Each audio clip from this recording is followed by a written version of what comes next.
할렐루야, 주님을 찬양합니다. 오늘 하나님의 말씀 시편 123편 1절 2절 말씀을 가지고 하나님을 바라며 기다림이라는 제목으로 나누기를 원합니다. 하늘에 계신 주여, 내가 눈을 들어 주께 향하나이다. 종의 눈이 그 상전의 손을, 여종의 눈이 그 주모의 손을 바람같이 우리 눈이 여호와 우리 하나님을 바라며 우리를 긍휼히 여기시기를 기다리나이다. 하나님을 바라며 기다림. 대부분의 사람들이 기다리는 일에 실패합니다. 우리는 하나님의 시간을 기다리는 비밀을 배워야 합니다. 하나님을 서두르게 하는 것은 그를 책망하는 것과 같습니다. 하나님은 결코 늦으시는 법이 없지만 우리가 기대하는 그 순간에 항상 오시지는 않으십니다. 여러분들은 하나님께서 무엇인가 해야만 한다고 생각했을 바로 그때에 그 하나님이 해야 한다고 당신이 생각했던 바로 그것을 그가 하지 않은 것으로 인하여 하나님께 화를 낸 적이 있을 것입니다. 이렇게 말했을지도 모릅니다. 하나님, 도대체 어떻게 된 것입니까? 왜 지금 치료하지 않으십니까? 시편 기자는 자신의 대답을 어디에서 발견할지를 배워 알고 있었습니다. 내가 눈을 들어 주께 향하나이다. 그는 더 이상 산을 바라보지 않았습니다. 하나님은 중요한 어떤 것을 그에게 말하고 계셨습니다. 예를 들어 말하면 이렇습니다. 광채에 둘러싸여 보좌 위에 앉아있는 위대한 왕의 모습을 그려봅시다. 그의 둘레에는 많은 신하들이 있는데 그들 중에 한 사람은 나입니다. 내가 이렇게 말했다고 생각해 봅시다.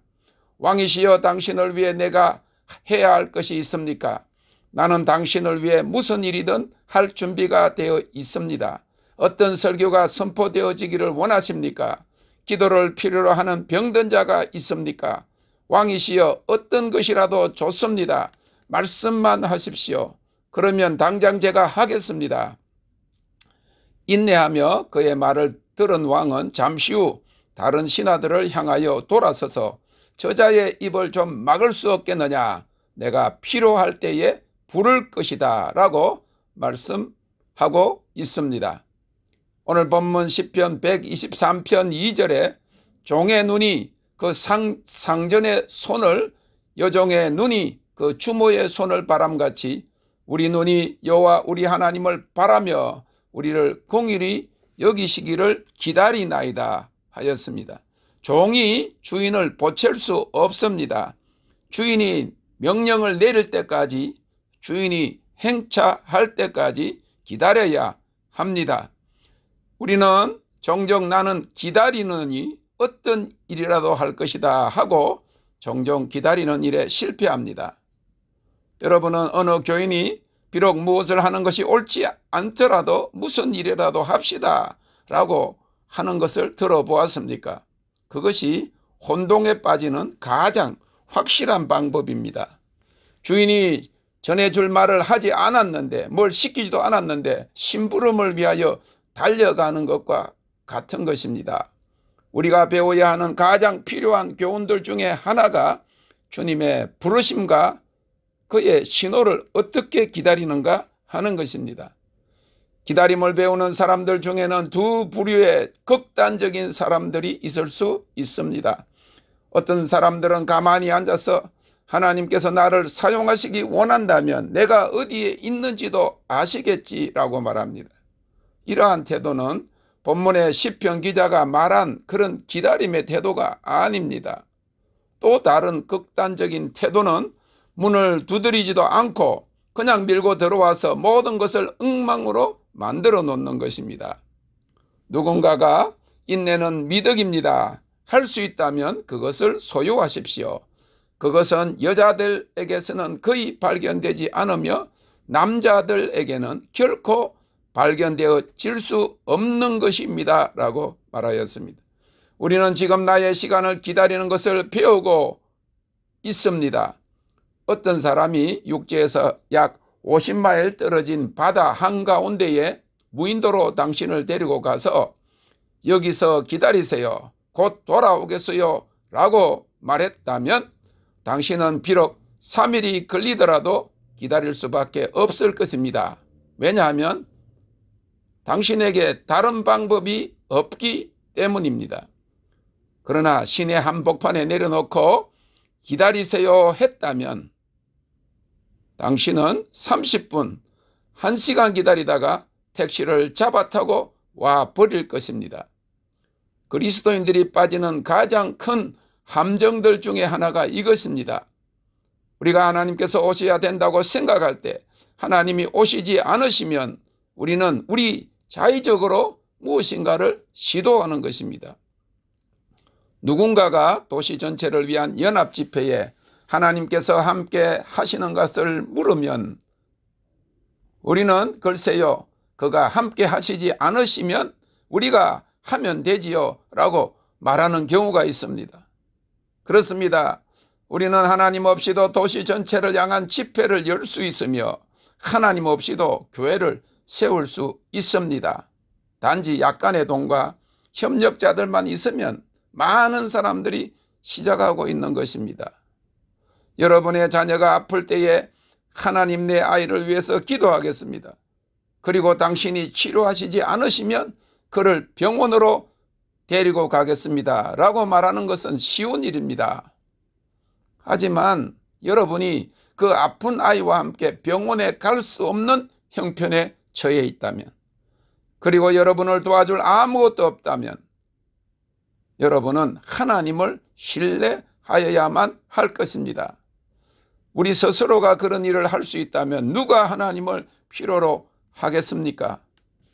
우리가 필요로 하는 모든 것에 넉넉하다면 누가 하나님을 찾겠습니까? 하나님께서 우리에게 의존이라고 하는 말을 배우게 하기 위해서 때로는 우리가 스스로 감당할 수 없는 역경 가운데 두시기도 하십니다. 그럴 때 나는 정말로 예수님의 도움이 필요해요 라는 말은 마음속에서 우러나오는 진실이 되는 것입니다. 하나님께서 멈추시면 나도 멈추어야 합니다. 그분이 말씀하지 않으시면 나도 잠잠해야만 합니다. 하나님께서 처리하시는 대부분의 일들은 우리로 하여금 그분을 의존하게 하려는 의도를 가지고 있습니다. 여러분은 왜 하나님께서 11조를 하라고 하셨는지 알고 계십니까? 일주일에 1000불을 버는데 지출해야 할 비용이 1050불이라면 당신은 어떻게 하시겠습니까? 하나님, 당신은 내가 마땅히 지불해야 할 것들을 지불하시기를 원하시지요 라고 말하겠습니까? 하지만 우리가 100불을 떼어서 헌금함에 넣는다면 우리는 하나님께 다음과 같이 말하고 있는 것입니다. 이 100불은 내가 정말로 당신을 필요로 한다는 것을 보여주는 증거입니다. 우리는 하나님의 때를 기다려야만 합니다. 사무엘상 13장에 보면 사울왕은 사무엘이 오기로 정한 7일에 오지 않고 블레셋 사람들이 쳐들어오자 조바심을 내어 사무엘 선지자 없이 희생제사를 드렸습니다. 제사가 끝나자 사무엘이 도착하였습니다. 그때 사무엘이 말하기를 왕이 망령되이 행하였고 여호와께서 왕에게 명하신 명령을 지키지 아니하였으므로 왕을 폐하고 여호와께서 그 마음에 맞는 사람을 왕으로 세우실 것이라고 하였습니다. 사울은 기다리지 못함으로 인해 하나님의 목적들을 놓친 것입니다. 하나님은 결코 늦지 않으십니다. 하지만 그는 우리가 원하는 시간에는 좀처럼 오시지 않습니다. 거기에는 분명한 이유가 있습니다. 하나님께서는 우리가 기다리고 있는 동안에 우리 안에서 어떤 일들을 행하시고 계신다는 것을 알아야만 합니다. 출애굽기 24장 12절에 여호와께서 모세에게 이르시되 너는 산에 올라가 내게로 와서 거기 있으라. 너로 그들을 가르치려고 내가 율법과 계명을 친히 기록한 돌판을 내게 주리라 하였습니다. 하나님은 모세에게 무엇을 원하셨습니까? 단지 거기에 있으라고 하는 것입니다. 모세는 이렇게 불평할 수 있었을 것입니다. 주님, 산에 올라가는 것은 어렵지 않습니다. 그런데 거기 앉아 있으라니요. 뭐라고 말씀하세요? 내가 할 준비가 되어 있습니다. 내가 가겠습니다. 아무것도 하지 말고 하나님 앞에 있어 기다리는 것이 가장 어려운 과제입니다. 출애굽기 24장 15절에서 16절에 보니 모세가 산에 오르매 구름이 산을 가리며 여호와 영광이 시내 산 위에 머무르고 구름이 6일 동안 산을 가리더니 제7일에 여호와께서 구름 가운데 모세를 부르시더니 라고 하였습니다. 하나님께서 모세를 6일 동안 앉아서 기다리게 하셨다가 7일째 말씀하신 것입니다. 그는 그냥 앉아서 기다릴 수밖에 없었습니다. 6은 인간의 숫자입니다. 인간의 한계까지 하나님을 기다려야 하는 것입니다. 그러나 그 기다리는 시간이야말로 하나님께서 그에게 주시기 원하시는 것을 받도록 준비하는 기간이 된 것입니다. 이것은 우리에게도 마찬가지입니다. 하나님께서 우리에게 기다리는 시간을 먼저 주시기 전까지는 그가 우리에게 주시기 원하시는 것을 좀처럼 받을 수 없음을 알아야 합니다. 기다리는 기간 동안에 비로소 우리 영혼의 불안한 동요가 가라앉을 시간을 갖게 되는 것입니다. 그리고 그 기다리는 태도가 우리의 믿음의 상태를 나타내 주고 있습니다. 시편 46편 10절에 너희는 가만히 있어 내가 하나님됨을 알지어다 라고 하였습니다. 불평하고 불만하고 짜증을 내고 부정적인 말을 내뱉는 것은 우리가 하나님을 신뢰하지 못하고 믿음이 없음을 보여주는 것입니다. 시편 37편 7절은 말합니다. 여호와 앞에 잠잠하고 참아 기다리라. 자기 길이 형통하며 악한 꾀를 이루는 자를 위하여 불평하여 말지어다. 기다리는 사람과 기다리지 못하는 사람의 차이는 극명합니다. 모세가 산에서 기다리는 동안에 백성들은 산 밑에서 기다리지 못하고 금송아지 신을 만들었습니다. 우리에게 신이 없으니 우리가 신을 만들자라고 한 것입니다.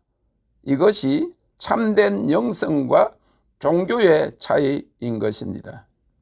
성령을 받은 사람들 대부분은 앉아서 조용히 자기 인간적인 생각을 가라앉게 하면 하나님의 음성을 들을 수 있습니다. 계속해서 움직이는 한 우리는 하나님의 음성을 잘 듣지 못할 것입니다. 그래서 하나님께서는 인간의 생각의 활동이 멈춘 밤중과 막 자고 난 새벽에 말씀하시는 경우가 많습니다. 그때가 내 생각이 가라앉아 가장 고요할 때이기 때문입니다. 기다림을 배우는 지혜는 우리의 불안함과 혼동을 몰아내어 주며 하나님의 거룩하심과 위엄에 대한 우리의 의식을 회복시켜 줍니다. 하박국 2장 20절은 오직 여호와는 그 성전에 계시니 온 천하는 그 앞에서 잠잠할지니라 라고 말하고 있습니다. 잠잠히 기다리고 있을 때에 우리는 하나님께서 참 하나님이심을 깨닫게 되어집니다. 그리고 하나님께 대한 경외함을 배우고 그가 주시는 참된 안식과 평화의 의미를 경험하게 되는 것입니다. Thank you, Lord. 주님을 찬양합니다.